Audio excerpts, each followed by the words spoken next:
भक्तों को भगवान के दर्शन। श्री कृष्ण भगवान ने जब बलदेव जी के सहित कंस के रंग मंडप में प्रवेश किया था, तब वहां पर विभिन्न प्रकृति के मनुष्य बैठे हुए थे। उन्होंने अपनी अपनी भावना के अनुसार भगवान के शरीर में भिन्न भिन्न रूपों के दर्शन किए थे। इसलिए वहां के उपस्थित नर नारियों को अपनी अपनी प्रकृति के अनुसार नवों रसों का अनुभव हुआ। कोई तो भगवान के रूप को देखकर डर गए, कोई कांपने लगे, कोई घृणा करने लगे, कोई हंसने लगे। किसी के हृदय में प्रेम उत्पन्न हुआ और किसी को क्रोध उत्पन्न हुआ। स्त्रियों को तो वे साक्षात कामदेव ही प्रतीत हुए, किंतु यहाँ प्रभु के प्रकाश के समय सभी एक ही प्रकृति के भगवत भक्ति ही थे। इसलिए प्रभु के महाभाव से सभी के समान भाव से ही आनंद हुआ। सभी ने उनके प्रकाश के आलोक में सुख का ही अनुभव किया।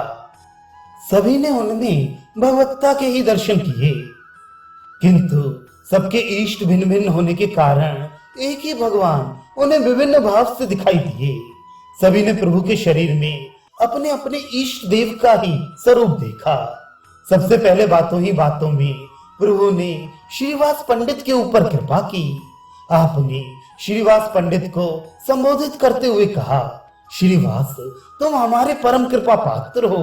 हम सदा ही तुम्हारी देखरेख करते हैं।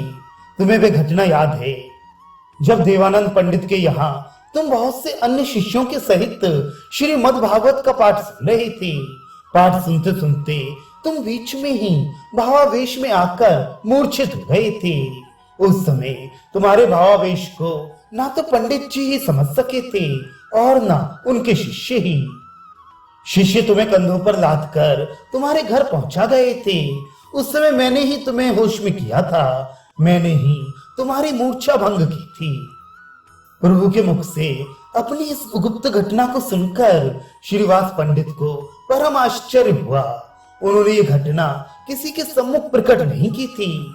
इसके अनंतर प्रभु अद्वैताचार्य को लक्ष्य करके कहने लगे, आचार्य, तुम्हें उस दिन की याद है जब तुम्हें श्रीमद् भागवत गीता के एक श्लोक पर शंका हो गई थी और तुम उस दिन बिना ही भोजन किए सो गए थे। इस पर मैंने ही तुम्हारी शंका का निवारण किया था। इस बात को सुनकर आचार्य ने प्रभु के चरणों में बार बार प्रणाम किया। अब भक्तों ने भगवत आवेश में आसन पर बैठे हुए प्रभु की संध्या आरती का आयोजन किया। एक बहुत बड़ी आरती सजाई गई। भक्त अपने हाथों से शंख, घड़ियाल, झांझ तथा अन्य भांति भांति के वाद्य बजाने लगे। श्रीवास पंडित ने शची माता के हाथ में आरती देकर उनसे आरती करने को कहा। श्रीवास की पत्नी की सहायता से वृद्धा माता ने अपने कांपते हुए हाथों से प्रभु की आरती की।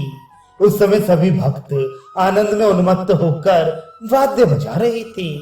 जैसे तैसे आरती समाप्त की गई। श्रीवास पंडित ने शची माता को घर भेज दिया। अब सभी भक्तों के वरदान की बारी आई। प्रायः प्रभु के सभी अंतरंग भक्त उस समय वहां उपस्थित थे, किंतु उनके परम प्रिय भक्त श्रीधर वहां नहीं थे। श्रीधर भक्त के बारे में पहले ही बता चुके हैं। ये केले के खोल और दोना बेचने वाले वे ही भाग्यवान भक्त हैं जिनसे प्रभु सदा छेड़खानी किया करते थे और घड़ी दो घड़ी तंग करके ही आधे दामों पर इनसे खोल लेते थे। केले की गहरे डंठल के नीचे केले में जो मोटी सी डंठी शेष रह जाती है, उसी को बंगाल में खोल कहते हैं। बंगाल में उसका शाक बनता है। प्रभु के भोजनों में जब तक श्रीधर के खोल का साग नहीं होता था, तब तक उन्हें अन्य पदार्थ स्वादिष्ट ही नहीं लगते थे। केले के ऊपर जो कोमल कोमल खोपटा होता है, उसे काट काट कर और उसके थाल से बनाकर बहुत गरीब दुकानदार उन्हें भी बेचते हैं। उसमें स्त्रियां तथा पुरुष पूजन की सामग्री रखकर पूजा करने के निमित्त ले जाते हैं। श्रीधर जी इन्हीं चीजों को बेचकर अपना जीवन निर्वाह करते थे। इनसे जो आमदनी हो जाती, उसमें से आधी से तो देव पूजन तथा गंगा पूजन आदि करते और आधी से जिस किसी प्रकार पेट भरते। दिन रात ये उच्च स्वर से हरि नाम कीर्तन करते रहते। इसलिए इनके पास में रहने वाले मनुष्य इनसे बहुत ही नाराज रहते। उनका कहना था कि ये बूढ़ा रात्रि में किसी को सोने ही नहीं देता। इस गरीब दुकानदार की सभी उपेक्षा करते, कोई भी इन्हें भक्त नहीं समझता। किंतु प्रभु का इन पर हार्दिक स्नेह था। वे इनके भगवत भक्ति को जानते थे, इसलिए उन्होंने भगवत भाव में भी इन्हें स्मरण किया। श्रीधर का घर बहुत दूर नगर के दूसरे कोने पर था। सुनते ही 4-5 भक्त दौड़े गए। उस समय श्रीधर आनंद में पड़े हुए श्री हरि के मधुर नामों का संकीर्तन कर रहे थे। लोगों ने जाकर किवाड़ खटखटाए। श्री कृष्ण गोविंद हरे मुरारे, हे नाथ नारायण वासुदेवा, कहते कहते ही इन्होंने कहा, कौन है? भक्तों ने जल्दी से कहा, किवाड़ तो खोलो, तब स्वयं ही पता चल जाएगा कि कौन है। जल्दी से किवाड़ तो खोलो। यह सुनकर श्रीधर ने किवाड़ खोले और बड़ी ही नम्रता के साथ भक्तों से आने का कारण पूछा। भक्तों ने जल्दी से कहा, प्रभु ने तुम्हें स्मरण किया है, चलो जल्दी चलो। इस दीनहीन कंगाल को प्रभु ने स्मरण किया है, ये सुनते ही श्रीधर मारे प्रेम के बेसुध हो गए। वे हाय कहकर एकदम धड़ाम से पृथ्वी पर गिर पड़े। उन्हें शरीर की सुध-बुध भी ना रही। भक्तों ने सोचा ये तो एक नई आफत आई, किंतु प्रभु की आज्ञा तो पूर्ण करनी ही है।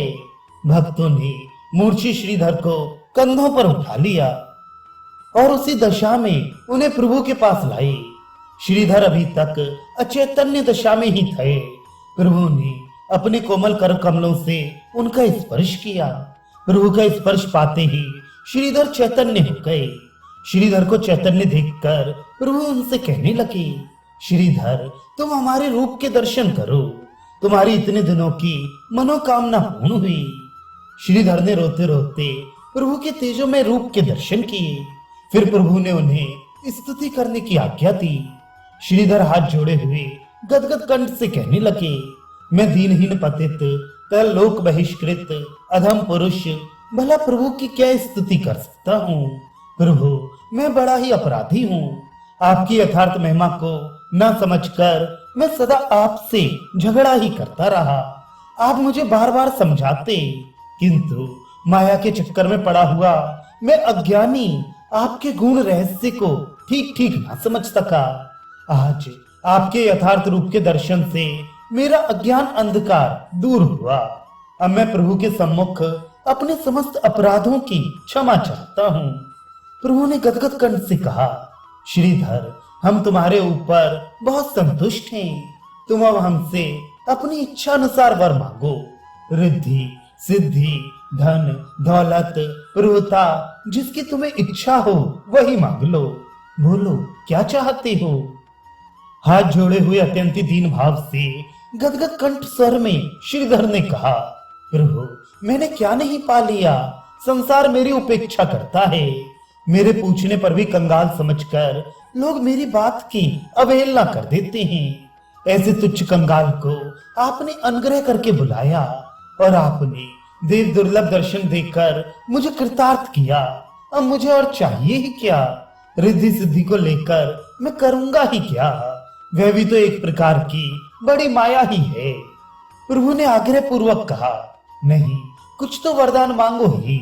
रिद्धि सिद्धि नहीं तो जो भी तुम्हें प्रिय हो वही मांगो।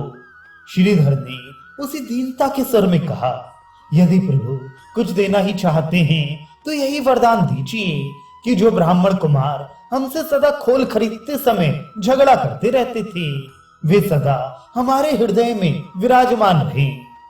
श्रीधर के इस निष्किंचता और निष्प्रियता से प्रभु परम प्रसन्न हुए।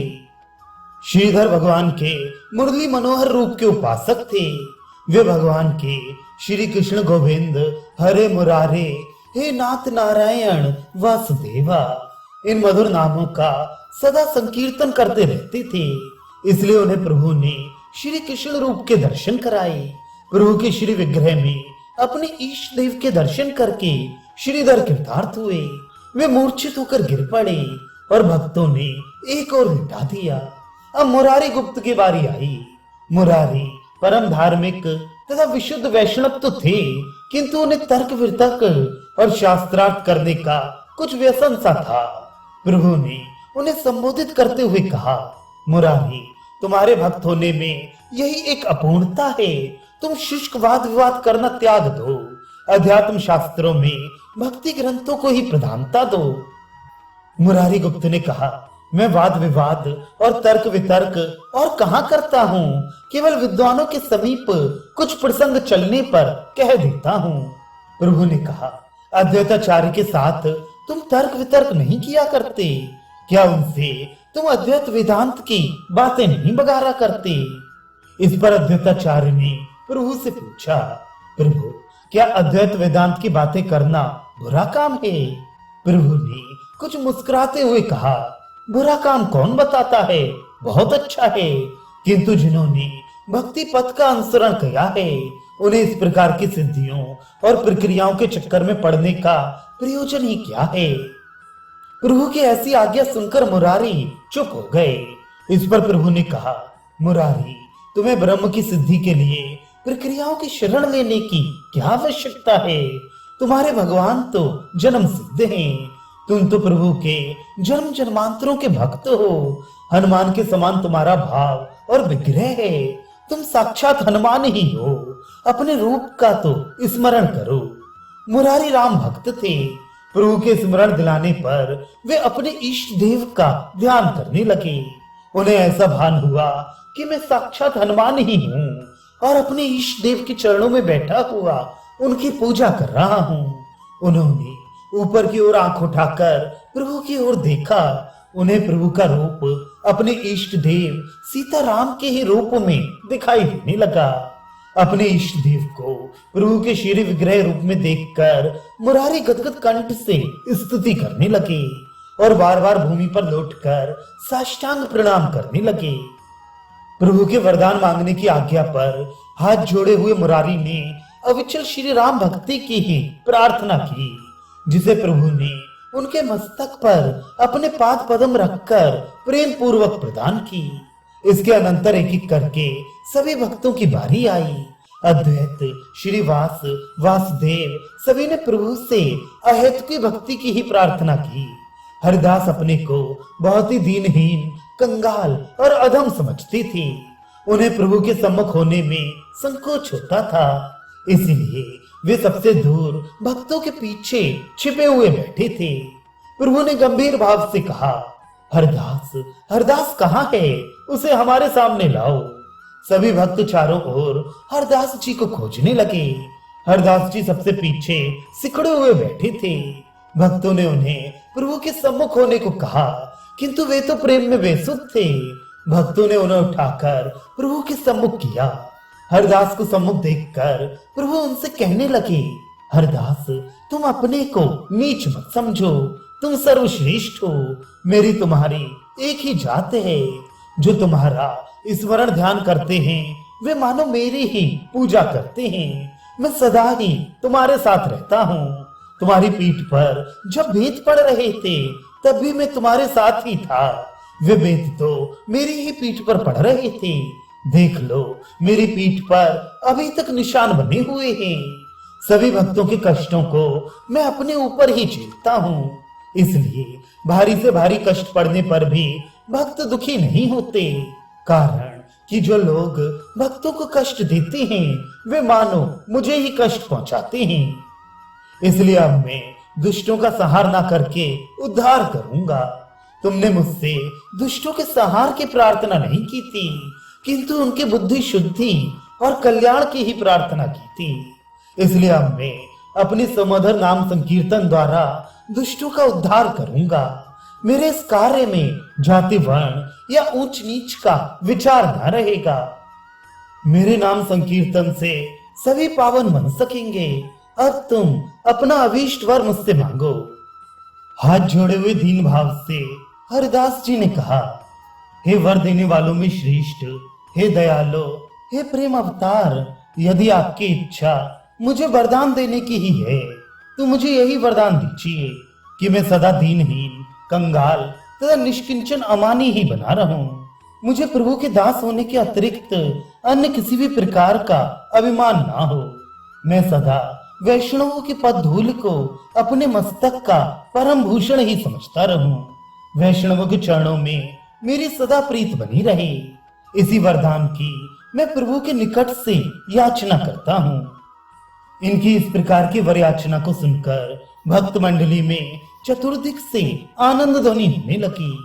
सभी हरदास जी की भक्ति भावना की भूरी भूरी प्रशंसा करने लगे। मुकुंद दत्त भी वहां उपस्थित थे, किंतु अपने को प्रभु दर्शन का अनाधिकारी समझकर दूरी बैठे रो रहे थे। श्रीवास पंडित ने डरते डरते प्रार्थना की, प्रभु ये मुकुंद आपके अत्यंत प्रिय हैं, इनके ऊपर भी कृपा होनी चाहिए।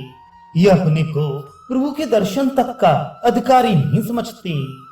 प्रभु ने कुछ रोष के स्वर में गंभीर भाव से कहा, मुकुंद के ऊपर कृपा नहीं हो सकती।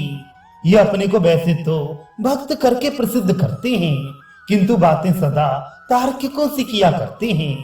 वैष्णव लीलाओं को पंडित समाज में बैठकर बाजीगर का खेल बताते हैं और अपने को बड़ा भारी विद्वान और ज्ञानी समझते हैं। इन्हें भगवान के दर्शन ना हो सकेंगे।